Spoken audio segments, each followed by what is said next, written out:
सिंहपुर निवासी अनीता द्विवेदी सुबह को कुछ महिलाओं के साथ गंगा बैराज रोड पर मॉर्निंग वॉक पर निकली। महिलाओं के साथ वॉक करते हुए जब वह हरी चौराहे पर पहुंची तो उन्होंने रोड किनारे की झाड़ियों में एक युवती का शव पड़ा देखा। वहीं ठिठक कर उन्होंने साथी महिलाओं को भी बुला लिया। थोड़ी ही देर में शव देखने वालों की भीड़ जुटने लगी। इसी बीच अनीता द्विवेदी ने मोबाइल फ़ोन से इसकी सूचना थाना बिठूर पुलिस को दे दी। यह बात 8 मार्च 2018 की थी। सूचना पाते ही बिठूर थाना प्रभारी police Tulsi Ram Pandey police team के साथ सिंहपुर स्थित हरी चौराहे पहुंच गए। उस समय वहां भीड़ जुटी थी। भीड़ को हटाकर वह उस जगह पहुंचे जहां युवती की लाश पड़ी थी। लाश किसी नवविवाहिता की थी। उसके दोनों हाथों में मेहंदी रची थी और कलाइयों में सुहाग चूड़ियां थी। उसकी उम्र 25 वर्ष के आसपास थी और वह गुलाबी रंग का सूट पहने थी। देखने से ऐसा लग रहा था कि युवती की हत्या कहीं और की गई है, जिसके बाद शव को गंगा बैराज रोड किनारे फेंक दिया गया था। चूंकि मामला एक नवविवाहिता की हत्या का था, इसीलिए इंस्पेक्टर तुलसीदास पांडे ने कत्ल की सूचना वरिष्ठ पुलिस अधिकारी को दे दी।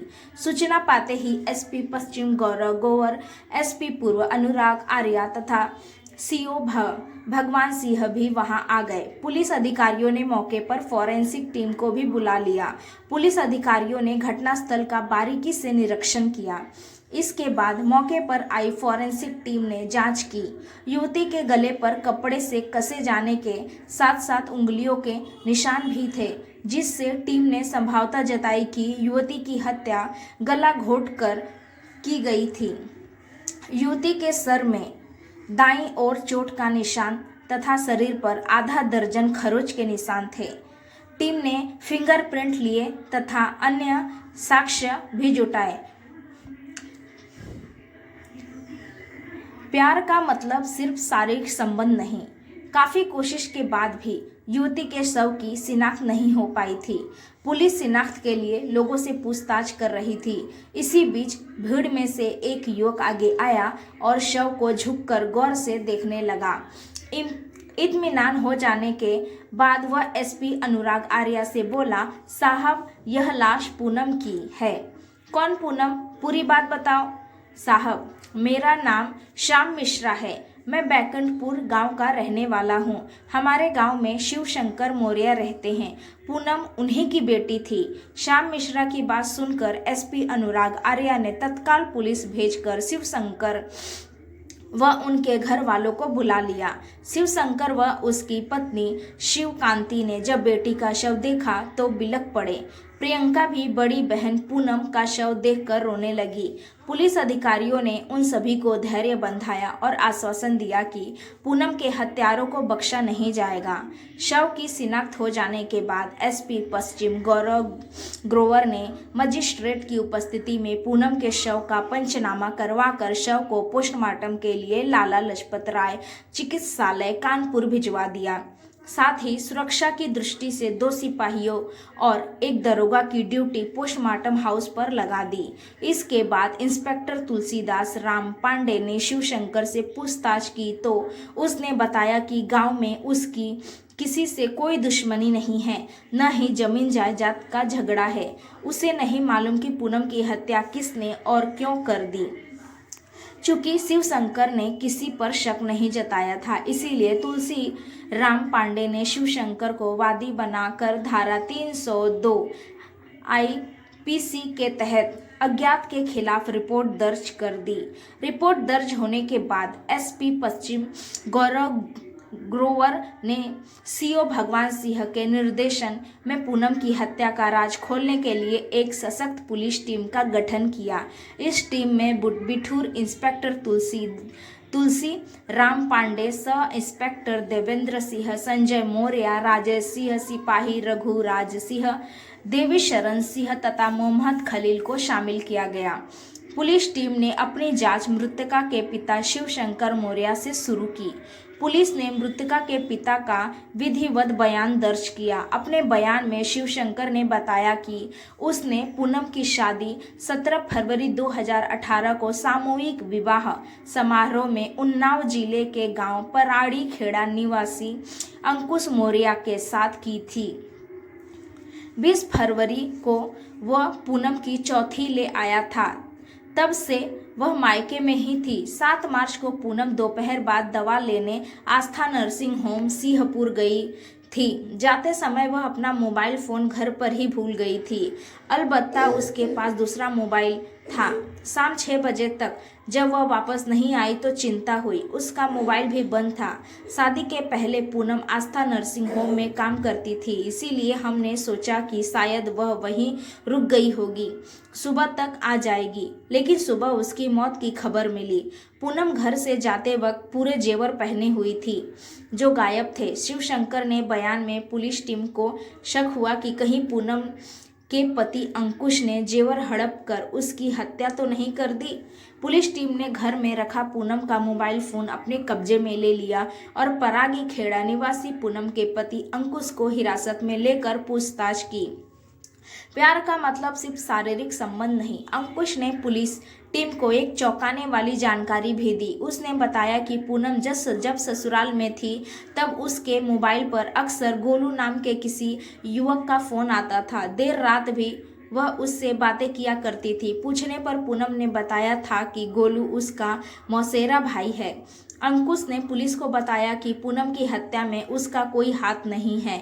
वह तो पूनम से बहुत प्यार करता था। वह उसे लेने जाने वाला था कि उसकी मौत की खबर मिल गई।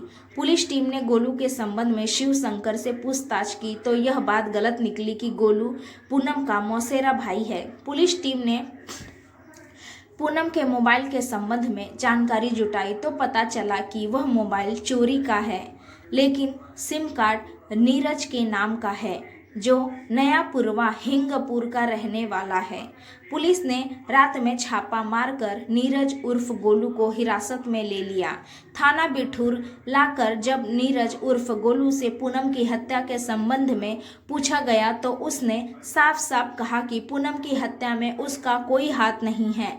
लेकिन जब उससे पुलिसिया अंदाज में पूछताछ की गई तो वह जल्दी ही टूट गया और उसने अपना जुर्म कबूल कर लिया। नीरज ने बताया कि पूनम ने उसके साथ बेवफाई की थी, इसीलिए उसने उसे मौत की नींद सुला दिया।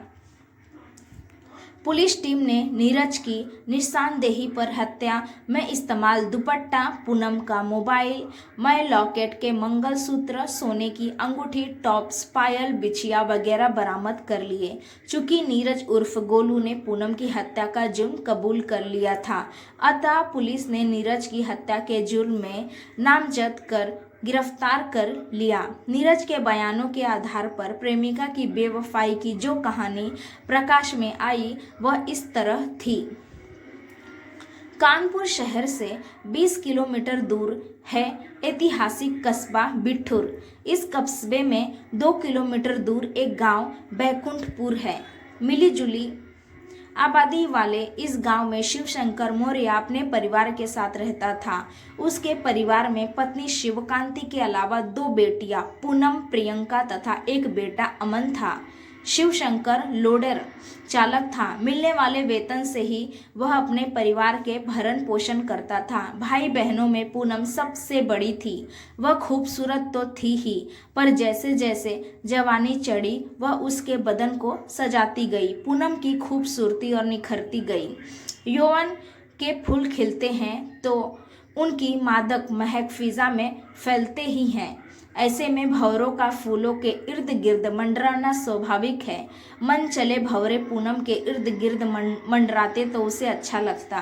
पूनम जितनी खूबसूरत थी उतनी ही पढ़ने लिखने में भी तेज थी। उसने हाई स्कूल की परीक्षा पास कर ली थी और आगे पढ़ना चाहती थी, लेकिन माता पिता के विरोध की वजह से आगे न पढ़ सकी और मान के घरेलू कामों में हाथ बटाने लगी। हालांकि पूनम को चौका चूल्हा पसंद न था, लेकिन माँ के दबाव में उसे सब करना पड़ता था। एक रोज पूनम की मुलाकात सरिता से हुई। सरिता उसकी दूर की रिश्तेदार थी और किसी काम से उसके घर आई थी। सरिता सिंहपुर स्थित आस्था नर्सिंग होम में काम करती थी। बातचीत के दौरान पूनम ने सरिता से नौकरी करने की इच्छा जाहिर की तो सरिता उसे नौकरी दिलाने के लिए राजी हो गई, लेकिन मां ने पूनम को नौकरी करने के लिए साफ मना कर दिया। कुछ माह तक पूनम अपनी मां शिवकांति को नौकरी के लिए मनाती रही, लेकिन जब वह नहीं मानी तो पूनम ने अपना निर्णय सुना दिया। मां, तुम राजी हो या न हो, अपनी ज़रूरतें पूरी करने के लिए मैं नौकरी करूंगी। पूनम के निर्णय के आगे शिवकांति को झुकना पड़ा। इसके बाद पूनम आस्था नर्सिंग होम में काम करने लगी। पूनम के गांव में सिंहपुर ज़्यादा दूर नहीं था, वहां आने जाने के साधन भी थे, अतः उसे नर्सिंग होम आने जाने में कोई दिक्कत नहीं होती थी। कभी कभी अस्पताल में ज़्यादा महिला मरीज होती या प्रसव कराने का मामला होता तो पूनम को रात में ही रुकना पड़ता था। रुकने की खबर वह मोबाइल से घर वालों को दे देती थी। पूनम को नौकरी करते हुए 2 महीने बीत गए तो उसने कुछ पैसा बचाने की सोची। इसके लिए बैंक खाता ज़रूरी था, इसीलिए वह बैंक में खाता खुलवाने का प्रयास करने लगी। पूनम जिस आस्था नर्सिंग होम में काम करती थी उसके ठीक सामने रोड के उस पार भारतीय स्टेट बैंक की सिंहपुर शाखा थी। एक रोज वह बैंक पहुंची तो वहां उसकी मुलाकात एक हुष्ट-पुष्ट युवक नीरज उर्फ गोलू से हुई। पहली ही नज़र में खूबसूरत पूनम नीरज के दिल में रच बस गई। नीरज उर्फ गोली बिठूर थाने के नया पुरवा हिंगपुर गांव का रहने वाला था। उसके पिता केशव मौर्य मेहनत मजदूरी करके अपना परिवार चलाते थे। 3 भाई बहनों में नीरज सबसे बड़ा था। साधारण पढ़ा लिखा नीरज पेशे से मैकेनिकल था। बैंक में मनोज नाम के व्यक्ति का जनरेटर लगा था। इस जनरेटर का ऑपरेटर नीरज था। बिजली चली जाने पर वह जनरेटर चालू करता था। सुबह 10 बजे से शाम 6 बजे तक उसकी ड्यूटी बैंक में रहती थी। खाता खुला तो पूनम का बैंक में आना जाना शुरू हो गया। नीरज जब भी पूनम को देखता मदहोश सा हो जाता। वह उससे एकांत में मिलने का मौका तलाश करने लगा। पूनम जब बैंक आती तो वह नज़रें चुराकर पूनम को निहारता रहता था। पूनम नीरज की नज़रों की भाषा खूब समझती थी। एक दिन जब पूनम आई तो वह उसका हाथ पकड़कर उसे बैंक के जीने के नीचे ले गया। वहाँ एकांत था। वहाँ नीरज ने पूनम का हाथ पकड़कर कहा, पूनम, मैं तुमसे बहुत प्यार करने लगा हूँ। पूनम और नीरज पहली ही मुलाकात में एक दूसरे के प्रति आकर्षित हो गए। पूनम ने जब नीरज से खाता खुलवाने की बात कही तो उसने भारतीय स्टेट बैंक की सिंहपुर शाखा में पूनम का खाता खुलवा दिया। पूनम खामोश रही तो उसने अपनी बात दोहराते हुए फिर कहा, पूनम, अगर तुमने मेरे प्यार को स्वीकार नहीं किया तो मैं अपनी जान दे दूंगा। अब एक पल भी तुम्हारे बिना अच्छा नहीं लगता। कैसी बात करते हो नीरज? इस तरह किसी लड़की का हाथ पकड़ना कहाँ की सभ्यता है? पूनम ने मुस्कुराते हुए कहा, तुम प्यार करते हो तो यह ठीक है, पर मैं तुमसे प्यार नहीं करती। पूनम की मुस्कुराहट से नीरज की हिम्मत बढ़ गई। उसने पूनम को अपने आगोश में भर लिया। पूनम उसके सीने से चिपट कर बोली, नीरज, मैं भी तुमसे प्यार करती हूँ और काफ़ी दिनों से तुम मेरे दिल में बसे हुए हो। मैं चाहती थी कि शुरुआत तुम करो। बताओ, मुझे जीवन के किस मोड़ पर धोखा तो नहीं दोगे? तुम मेरे मन में बस गई हो पूनम, भला मैं तुम्हें कैसे धोखा दे सकता हूँ? तुम तो मेरी जिंदगी हो। नीरज की ये विश्वास भरी बातें सुनकर पूनम समर्पण की भावना के साथ उससे लिपट गई। धीरे धीरे दोनों का प्यार अमर बेल की तरफ बढ़ने लगा। पूनम के दिल में नीरज गहराई तक उतरता चला गया। बैंक के जीने के नीचे एकांत स्थल उनके मिलने की पसंदीदा जगह बन गया। इन सब के चलते एक दिन दोनों के बीच मर्यादा की सारी दीवारें भी ढह गई। प्यार का मतलब सिर्फ शारीरिक संबंध नहीं। उस रोज जैसे ही पूनम अस्पताल की ओर बढ़ी, नीरज बीच रास्ते में उसका हाथ पकड़कर बोला, शाम 6 बजे बैंक आ जाना, मैं तुम्हारा इंतजार करूंगा। पूनम को लगा जैसे उसका दिल उछलकर सीने से बाहर आ जाएगा। अस्पताल में उसका पूरा दिन बेचैनी से गुजरा। वह सोचती रही कि नीरज ने बुलाया है तो जाना तो पड़ेगा ही। वह खुद भी नीरज से मिलना चाहती थी। जो जो दिन ढलने लगा, पूनम की बेचैनी बढ़ने लगी। मिलने का तयशुदा वक्त आया तो पूनम तेज कदमों से बैंक की ओर बढ़ गई। बैंक के करीब पहुंचते ही नीरज उसे दिख गया। वह बैंक के जीने की सीढ़ियां पर बैठा था। तब तक बैंक बंद हो गई थी और सन्नाटा पसरा था। नीरज पूनम का हाथ पकड़कर जीने की सीढ़ियां चढ़ते हुए छत पर पहुंचा। वहां धूप अंधेरा था। नीरज ने बिना कुछ कहे सुने उसे बाहों में भर लिया और उसके नाजुक अंगों से खेलने लगा। दोनों ही खुद पर काबू न रख सके और अपनी हसरतें पूरी कर ली। कुछ देर बाद जब नीरज ने पूनम को खुद से अलग किया तो उसने महसूस किया कि वह अपना बहुत कुछ खो बैठी है। वह फपक फपक कर रोने लगी तो नीरज ने उसके आंसू पोंछते हुए कहा, पूनम, मैं तुमसे प्यार करता हूँ। मेरा वादा है कि मैं तुमसे ही शादी करूंगा। रोने की जरूरत नहीं है। जो मेरी अमानत थी वह मैंने ले ली। वादा करो फिर मिलोगी। पूनम ने नीरज को गहरी नजरों से देखा और उससे फिर मिलने का वादा करके अपने घर चली गई। इसके बाद पूनम अक्सर शाम को नीरज से उसी जगह एकांत में मिलती। नीरज से मिलने के चक्कर में पूनम को घर जाने में देर हो जाती थी। माँ पूछती तो पूनम बहाना बना देती, लेकिन धीरे धीरे सब कुछ शिवकांति की समझ में आने लगा था। शिवकांति ने अपने पति शिव शंकर से कहा, जल्दी से पूनम के हाथ पीले कर दो वरना हाथ मलते रह जाओगे। लड़की के पर निकल आए हैं। पत्नी की बात शिव शंकर को सही लगी। वह पूनम के ब्याह के लिए दौड़ धूप करने लगा। पूनम को विवाह की जानकारी हुई तो वह घबरा गई। उसने अपने विवाह की जानकारी नीरज को देकर कहा, गोलू, जल्दी से कोई उपाय खोजो वरना मैं किसी और की दुल्हन बनकर चली जाऊंगी और तुम ताकते रह जाओगे। ऐसा कभी नहीं होगा पूनम। तुम्हें अपना बनाने का मेरे पास एक उपाय है। क्या उपाय है? पूनम ने पूछा।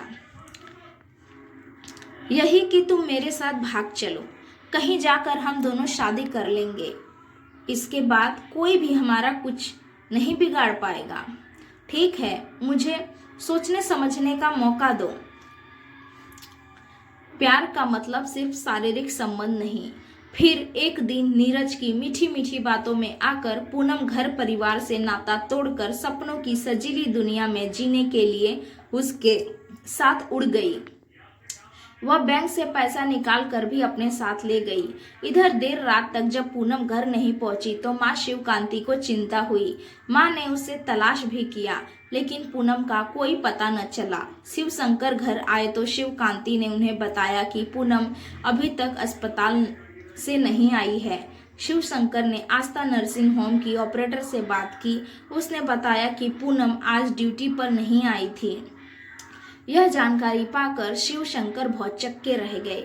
उन्होंने अपने स्तर पर पूनम को सभी जगह तलाश किया लेकिन उसका कुछ भी पता नहीं चला। जवान बेटी के भाग जाने से शिव शंकर की बिरादरी और रिश्तेदारों में थू थू होने लगी थी। इसीलिए वह पूनम की खोज में जी जान में जुटे थे। 2 दिन बाद शिव शंकर को आस्था नर्सिंग होम की एक महिला कर्मचारी से पता चला कि पूनम की दोस्त बैंक के जनरेटर ऑपरेशन नीरज से थी। पूनम शायद उसी के साथ गई होगी। यह अहम जानकारी मिली तो शिव शंकर ने नीरज के संबंध में जानकारी जुटाई। पता चला कि नीरज भी गायब है। शिवशंकर नीरज के गांव नया पुरवा हिंगपुर गए तो उसके घर वालों ने बताया कि नीरज एक सप्ताह के लिए कहीं बाहर घूमने गया है। इससे शिवशंकर को पक्का यकीन हो गया था कि नीरज ही पूनम को बहला फुसला कर भगा ले गया है। इस पर शिवशंकर ने थाना बिठूर में नीरज के विरुद्ध प्रार्थना पत्र देकर बेटी की बरामदी की गुहार लगाई। पुलिस पूनम को बरामद कर पाती उसके पहले ही पूनम अपने ननिहाल आजाद नगर कानपुर पहुंच गई। उसने अपना नाना बाबू लाल को बताया कि उसने अपने प्रेमी नीरज से मंदिर में शादी कर ली है। बाबूलाल ने इसकी जानकारी शिवशंकर को दी तो वह पूनम को समझाकर घर ले आए। इसके बाद घर वालों ने दबाव और पुलिस हस्तक्षेप से नीरज और पूनम अलग अलग रहने को राजी हो गए। दरअसल पुलिस ने जब नीरज को जेल भेजने की धमकी दी तो वह घबरा गया और पुलिस की बात मान ली।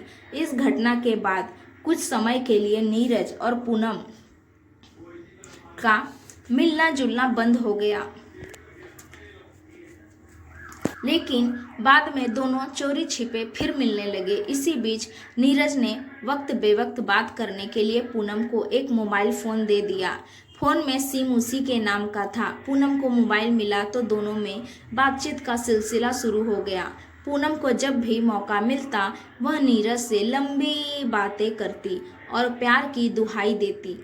शिवशंकर ने पूनम की अस्पताल वाली नौकरी अब छुड़वा दी थी, इसीलिए पूनम घर पर ही रहती थी। शिवकांति भी बेटी पर कड़ी नज़र रखने लगी थी। इसी बीच शिवशंकर को मुख्यमंत्री सामूहिक विवाह योजना की जानकारी मिली तो उसने अपनी बेटी पूनम का रजिस्ट्रेशन करा दिया। इस योजना के तहत वर वधू को 20,000 रुपये का चेक, घर गृहस्थी का सामान तथा वधू को आभूषण व वस्त्र दिए जाने का प्रावधान था। वर वधू का परिचय सम्मेलन हुआ तो शिवशंकर भी अपनी पत्नी शिवकांति व बेटी पूनम को साथ लेकर पहुंचा।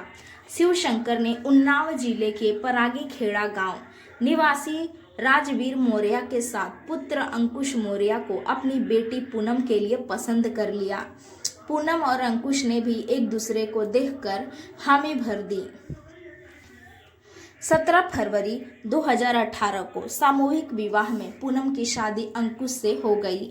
शादी के बाद पूनम अंकुश की दुल्हन बनकर ससुराल पहुंच गई। चूंकि पूनम सुंदर थी, उसे जिसने भी देखा उसी ने उसके रूप सौंदर्य की तारीफ की। अंकुश स्वयं भी सुंदर पत्नी पाकर खुश था।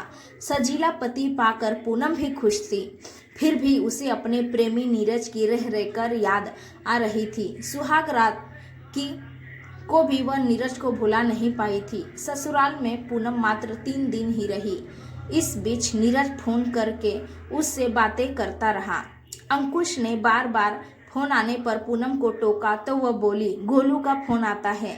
गोलू मेरी मौसी का लड़का है। अंकुश ने सहज ही पूनम की बात पर यकीन कर लिया।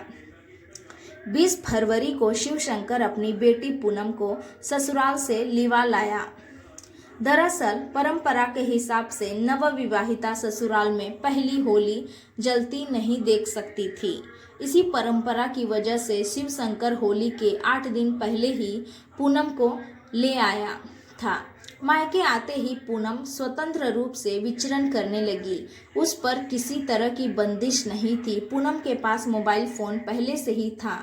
पहले जब वह अपने पूर्व प्रेमी नीरज से बात करती थी तो उसी के दिए गए मोबाइल से फ़ोन करती थी। वह नीरज से दिन में कई बार बात करती थी। बातचीत के दौरान वह खूब खिलखिलाकर हंसती थी और नीरज को शादी करने की सलाह देती थी।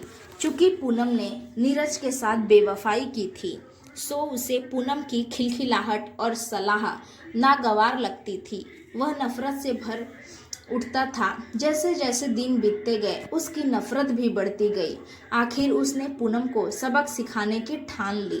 7 मार्च 2018 की दोपहर नीरज ने पूनम से मीठी मीठी बातें की और शाम को मिलने के लिए बैंक बुलाया।